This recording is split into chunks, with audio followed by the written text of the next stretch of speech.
Bueno, una clasificación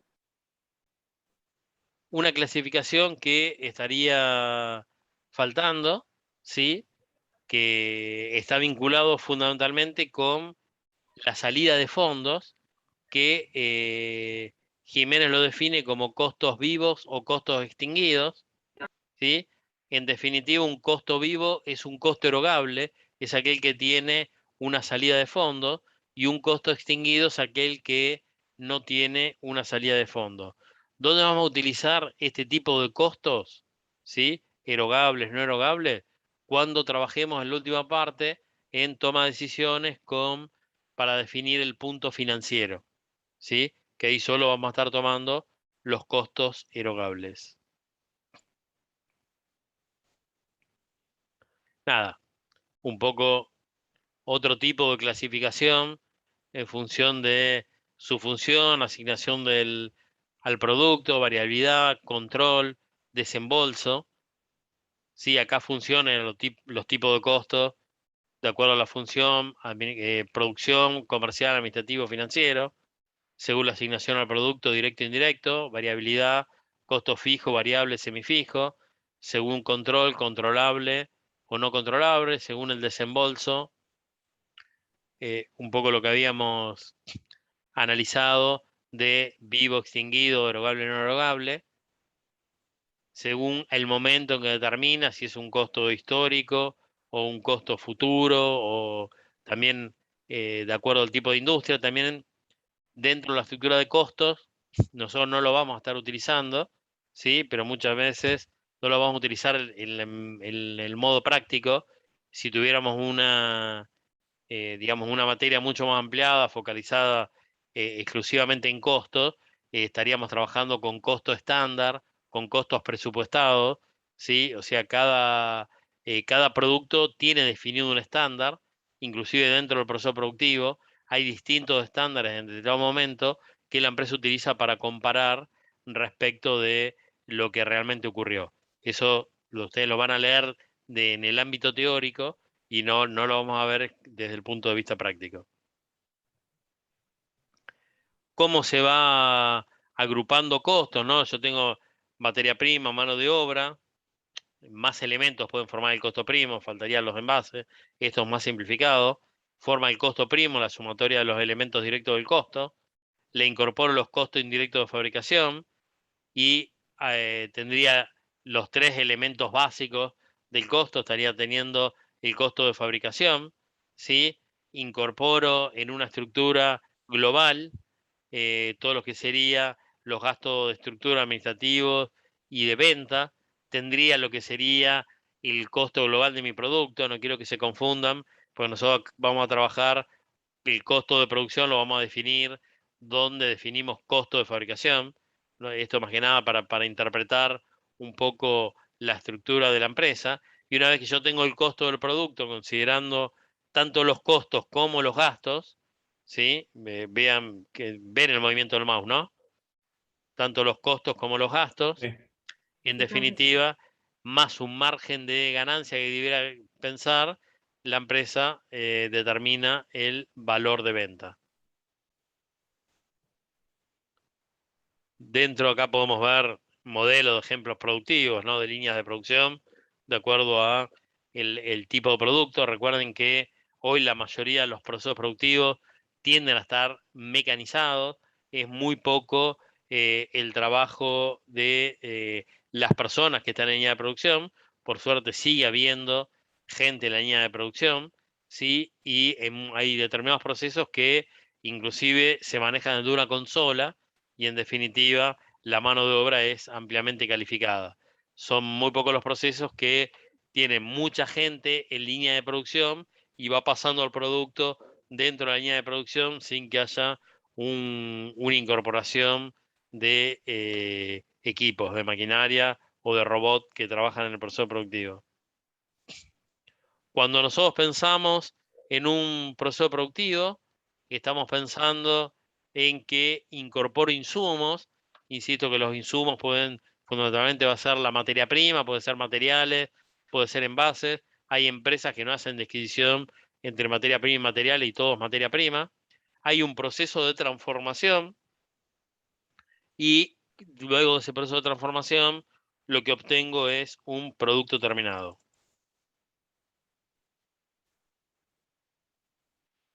Dentro, si quisiéramos definir distintos tipos de proceso productivo,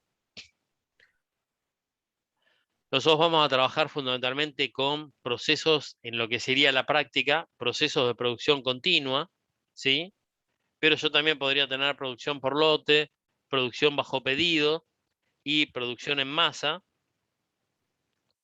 que en definitiva la diferencia entre uno y otro, digamos, cuando se trabaja bajo pedido, en realidad difícilmente utilice una estructura de costeo por absorción. Si te hago una producción bajo pedido, como cada pedido va a ser independiente, ahora vamos a ver en un instante, lo que utilizaría sería la metodología de costeo por órdenes, ¿sí?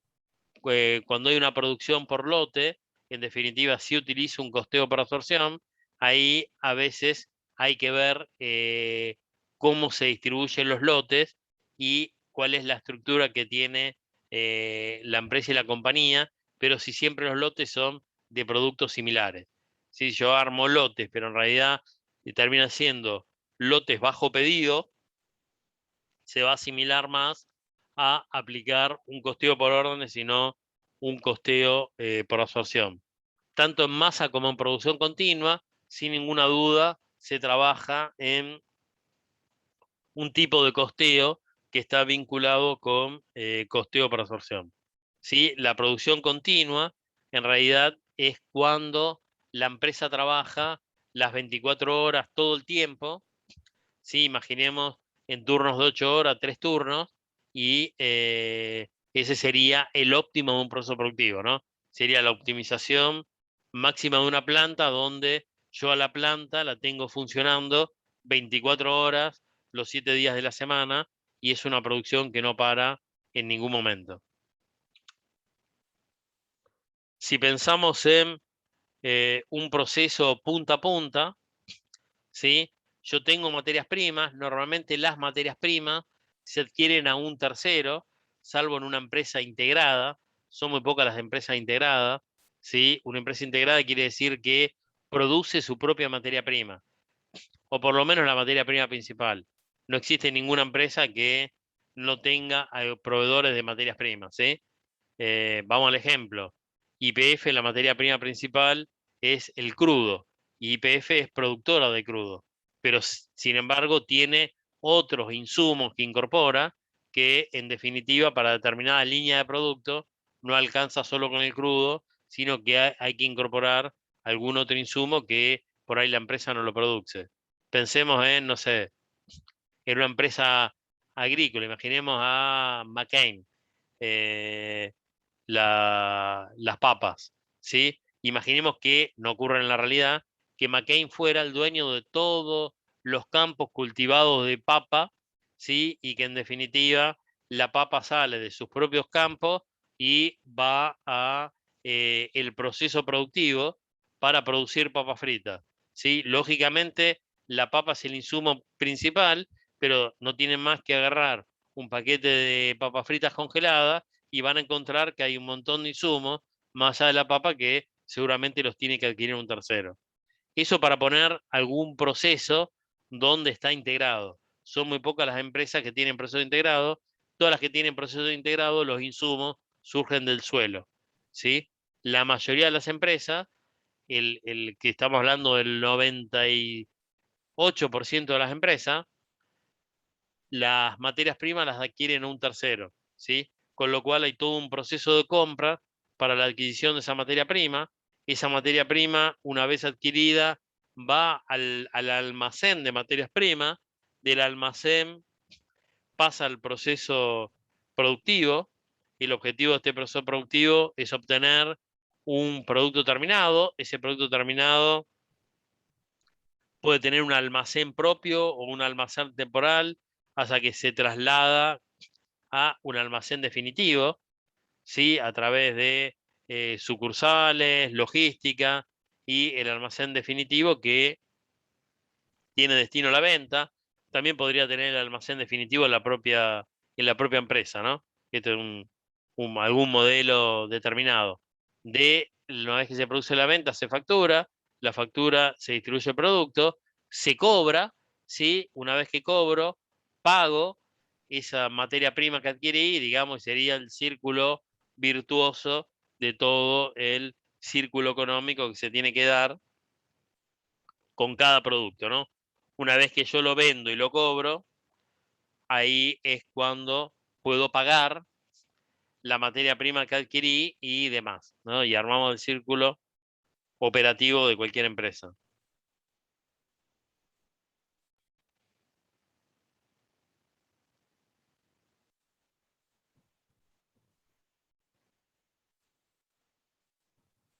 Vamos a cambiar el orden. Cuando nosotros hablamos de diferencias de sistemas de costos, que yo puedo tener un sistema de costeo por órdenes o un sistema de costeo por proceso. Cuando trabajamos en proceso, estamos trabajando en costeo por absorción, ¿sí? Y estamos hablando de producción uniforme, continua.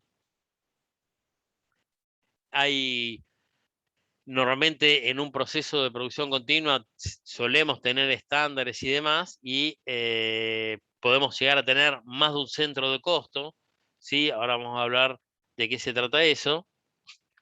Nosotros en la práctica solamente vamos a ver producción continua y análisis de procesos productivos. Y en definitiva, cuando hablamos de un costeo por órdenes, estamos hablando de algo que es específico, ¿sí? Ahí es una producción concreta, hay costos específicos y en definitiva se aplica a muy pocas industrias.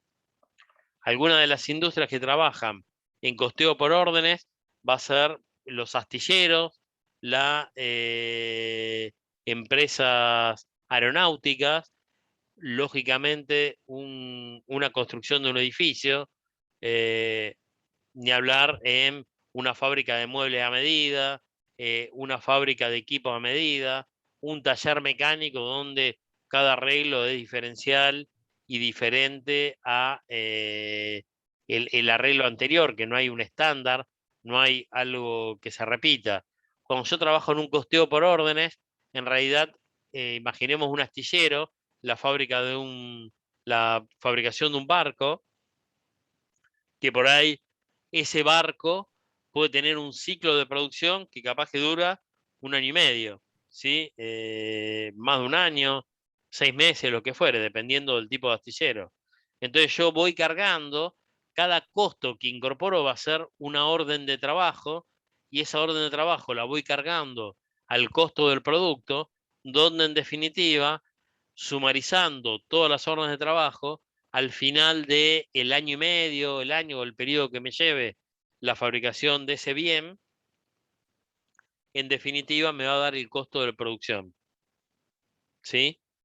Eso, por eso es por órdenes, porque, digamos, ese barco no es una producción continua. Yo hago un barco y no es que hago, no sé, N cantidad de barcos de modo continuo. En la industria aeronáutica, si nosotros pensamos en Boeing, Embraer y demás, donde ya, si bien la producción de ese bien, no es que todos los días salen un avión de la línea de producción, desconozco cuál es el periodo para, desde que incorporás insumos hasta que tenés un avión determinado, pero si pensamos en estas grandes fábricas de aviones, que a nivel mundial no son muchas, en definitiva, tienden a tener un costeo más estandarizado porque en definitiva es una producción continua, si bien el proceso productivo supera el mes de producción.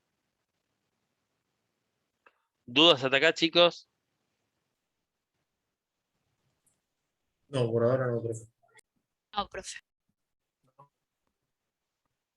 Bueno, hay una que no, que quería mostrarle, igual esa sale la clase próxima. Si nosotros pensamos desde la producción, y acá es donde intervienen absolutamente todos los elementos, ¿sí? Yo tengo que pensar primero en un elemento importante, es la capacidad. Cuando hablamos de capacidad, la empresa va a tener, o podemos definir, la capacidad productiva, la capacidad instalada y la capacidad ociosa. La capacidad instalada es un elemento teórico, ¿sí? ¿Por qué? Porque la capacidad instalada en realidad es el máximo de volumen de producción que una empresa podría generar siempre y cuando opere las 24 horas y los 7 días de la semana, ¿sí? La capacidad de producción es la capacidad real que una empresa define para su proceso productivo de acuerdo a las horas operativas reales que tiene una empresa. ¿Qué quiero decir con esto? Una empresa está preparada para trabajar la estructura de la empresa. Yo tengo línea de producción, maquinaria, va a variar algún otro tipo de recurso, como puede ser la mano de obra, pero en definitiva, la estructura está preparada para trabajar 24/7. Sin embargo, la empresa define que solo trabaja 2 turnos, ¿sí? Trabaja de 7 de la mañana a 23 o de 6 de la mañana a 22 horas, ¿sí? Y trabaja 2 turnos de 8 horas. Y en definitiva, esa va a ser la capacidad de producción, porque tiene preparada su estructura y la empresa definió que ese va a ser el nivel de producción. Lógicamente, si yo trabajo 16 horas en lugar de 24, mi volumen de producción va a ser menor, pero es el volumen de producción que definió la empresa. Esa es la capacidad productiva. ¿Cuál es la capacidad ociosa? La no utilización de la capacidad productiva. Si yo en mi capacidad productiva trabajando 16 horas en determinado producto, determinada línea de producción, digo que tendría que obtener a nivel mes, no sé, 2 millones de unidades del producto y en lugar de 12 millones estoy produciendo 500.000 unidades de producto, quiere decir que estoy trabajando al 25% y quiere decir que tengo una capacidad ociosa del 75%. Cuando ustedes escuchan, más que lamentablemente en los últimos años se ha escuchado bastante que por crisis económica Argentina está operando a el 40%, 30% de la capacidad productiva de la fábrica, bueno, quiere decir que estamos teniendo un 70% de capacidad ociosa. Con lo cual, eso es bueno o es malo, y en realidad es malo, ¿sí?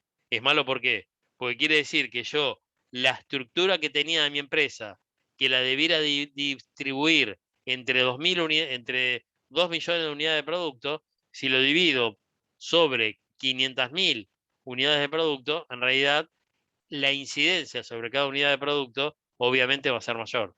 Con lo cual, ¿qué es lo mejor que le puede pasar a una empresa? Y estar operando al 99,9%. ¿Sí? Ese sería el ideal porque de ese modo optimizamos la estructura. Cuando hablamos de optimizar la estructura, estamos optimizando los costos fijos, ¿sí?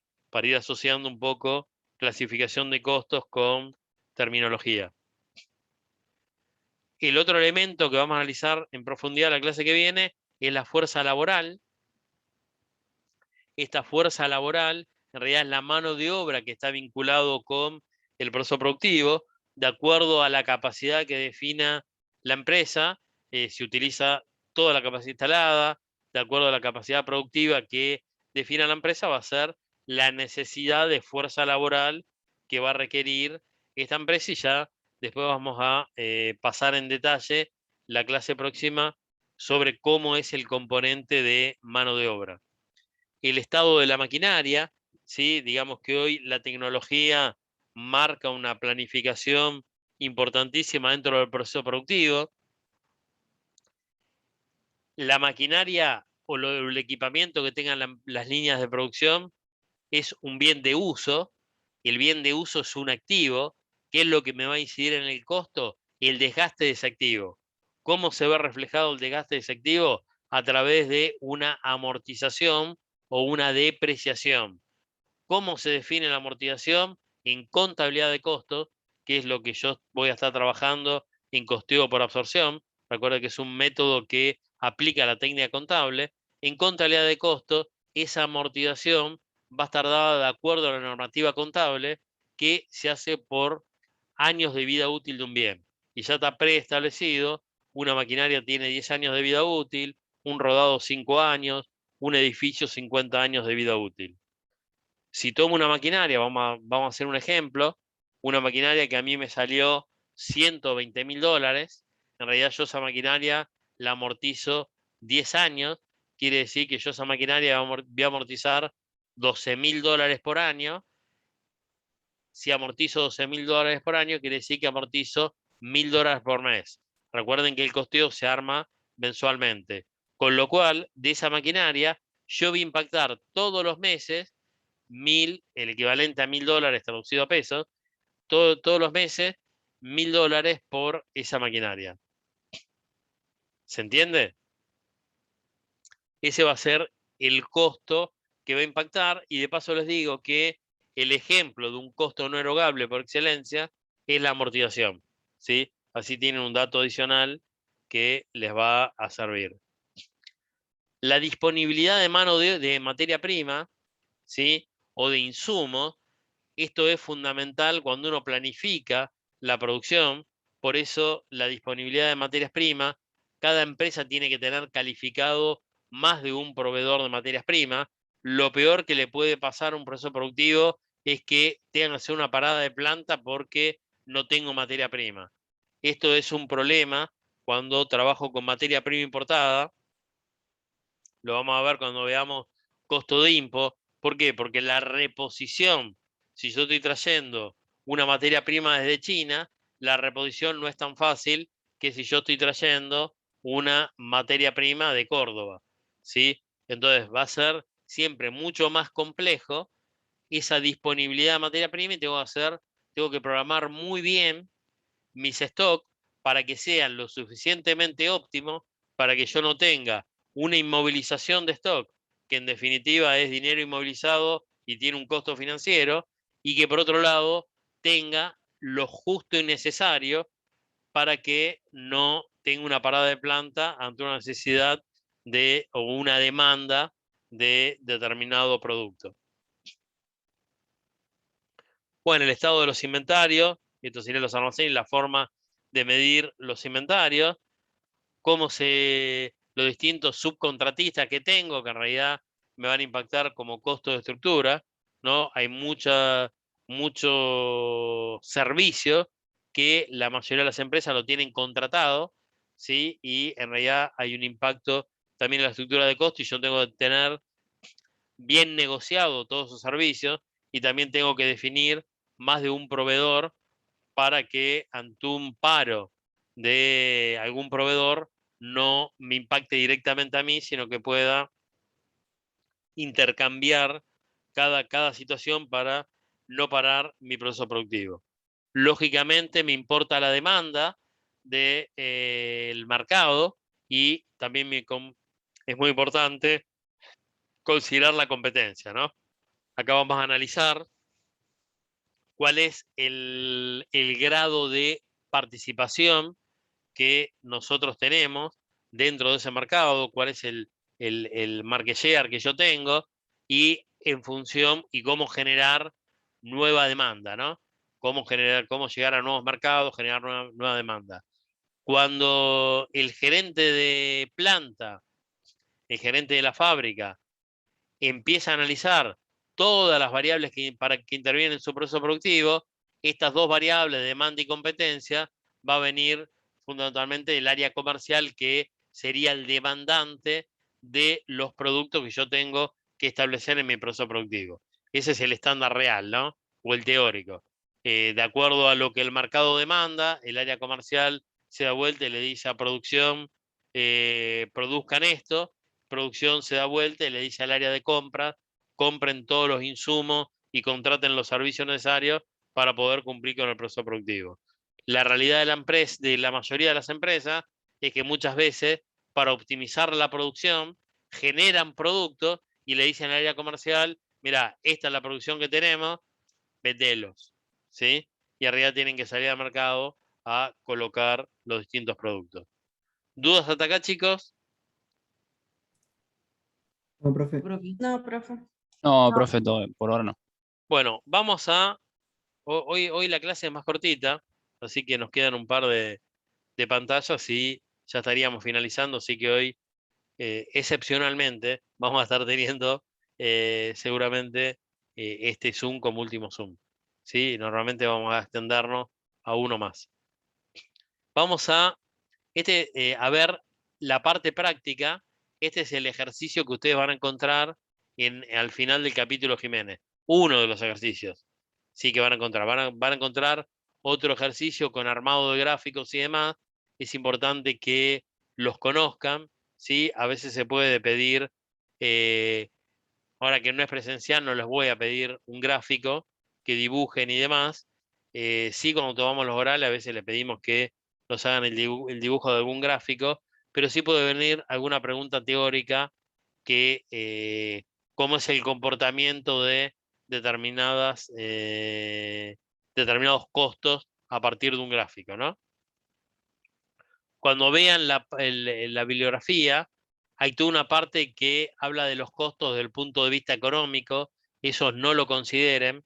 Nosotros vamos a trabajar los costos desde el punto de vista contable, ¿sí? Con lo cual, un costo desde el punto de vista económico, como en realidad se mide a través del tiempo, entonces todos los costos tienden a ser curvas, ¿sí? Nosotros, como lo analizamos para un periodo definido de 30 días, de un mes, en realidad todos los costos terminan siendo rectas.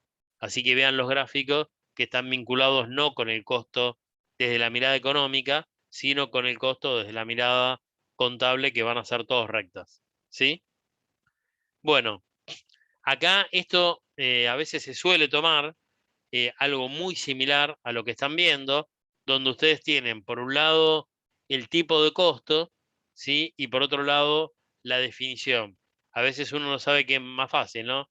Si mirar el costo y buscar la definición, o mirar la definición y buscar qué tipo de costo es el que estoy pensando, ¿no? Vamos a ver alguno para que les quede como alternativa. Costo que permanece constante por unidad.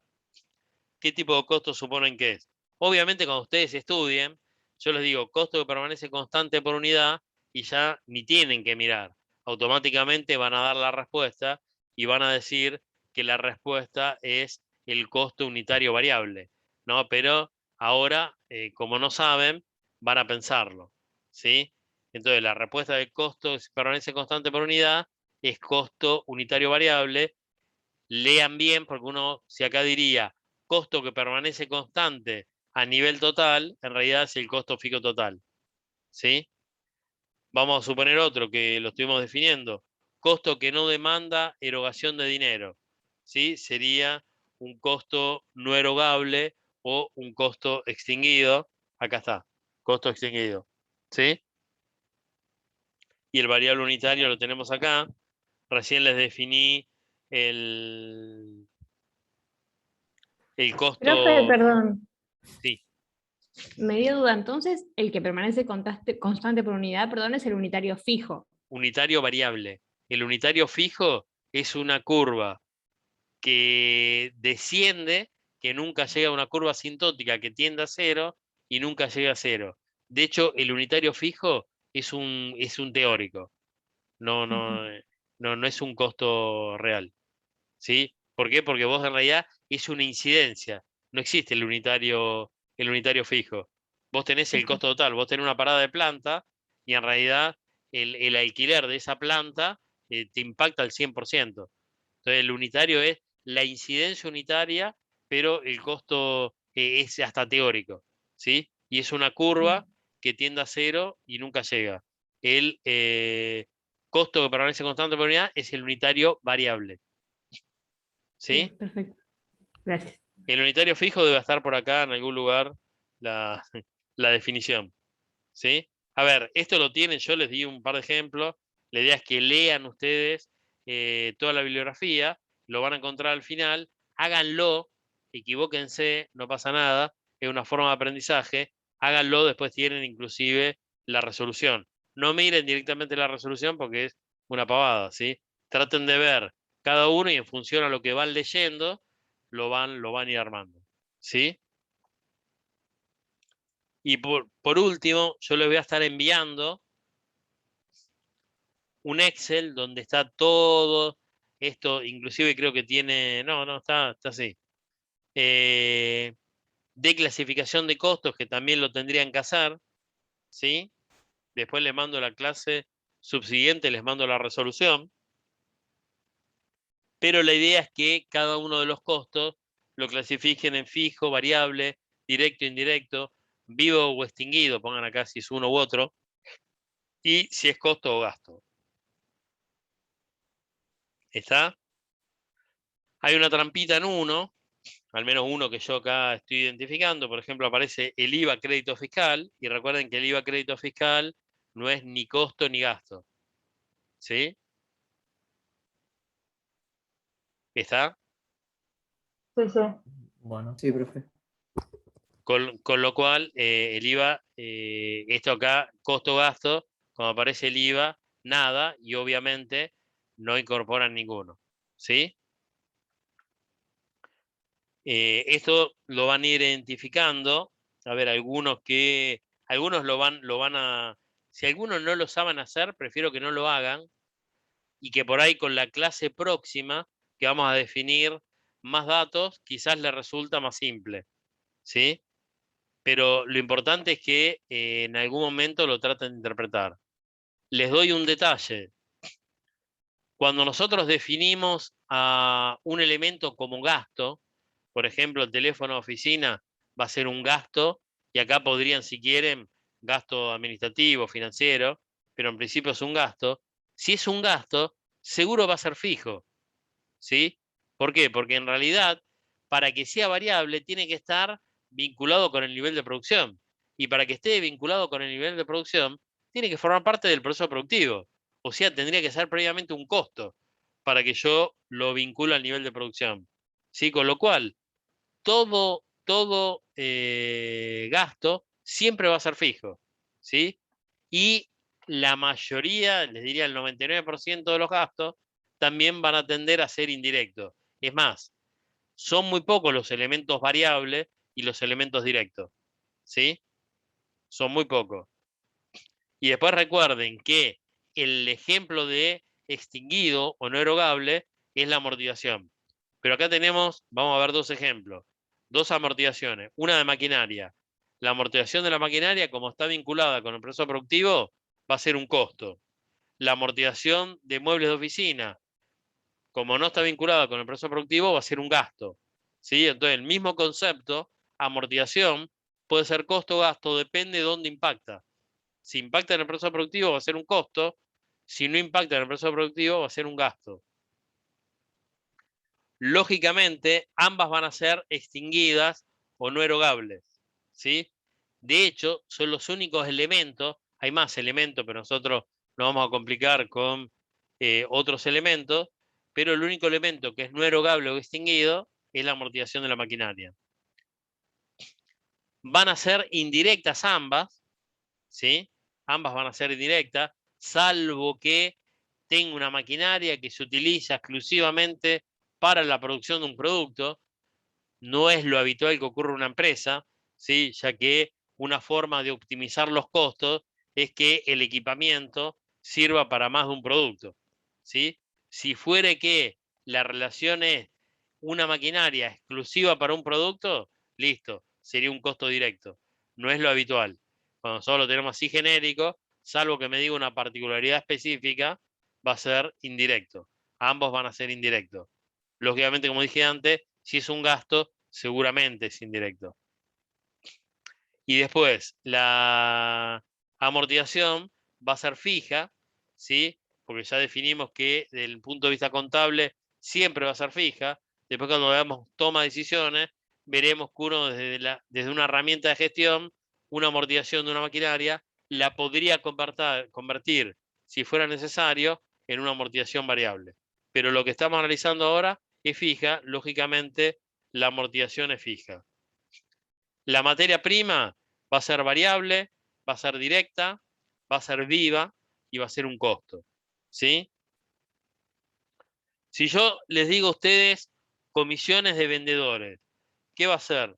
¿Fijo o variable? Entiendo que variable según mi Variable. conocer. Perfecto, nunca, perfecto porque está mal, pero digo perfecto para mí porque me ayuda para dar la clase, nunca falla esta pregunta. ¿Sí? Perdón. Yo La iba a decir comisión, que la comisión de vendedor, primero que es un gasto, y segundo, que el concepto variable, chicos, y hago siempre una pregunta y nada, está perfecto que se equivoquen, y lo digo de verdad, está perfecto, porque estamos en un ámbito de aprendizaje. No tengan problema en participar y en equivocarse. ¿Sí? Al contrario, los aplaudo. ¿Qué concepto tienen que considerar para que sea variable? Que a mayor producción, mayor costo. Cuando yo tengo algo que es un gasto, ya dijimos que ni está vinculado con el nivel de producción. Y cuando yo tengo un elemento, ¿en qué va a variar la comisión? En las ventas. ¿Tiene que ver la venta con la producción? No. Yo puedo haber producido y me quedo en el almacén. ¿Sí? Vamos a otro ejemplo más claro. Un interés por la, no sé, por la ampliación de la planta a tasa variable. ¿Sí? Todo interés es un gasto financiero. Justamente, si es con tasa variable va a variar. Con lo cual, olvídense que es un gasto y la variabilidad no tiene que ver con que varíe el monto, sino con que varíe el monto en función a una variación en el nivel de producción. ¿Sí? Se está terminando, chicos. Me quiero despedir antes que se corte. Trabajen con esto. No hay otro Zoom. Nos vemos la clase próxima. Muchísimas gracias y mañana les subo todo el material. Nos vemos la clase próxima, 18:30. Muchas gracias, buenas noches. Gracias, buenas Buenas noches. noches, gracias. Gracias, Gracias, profe. buenas Hasta luego. noches.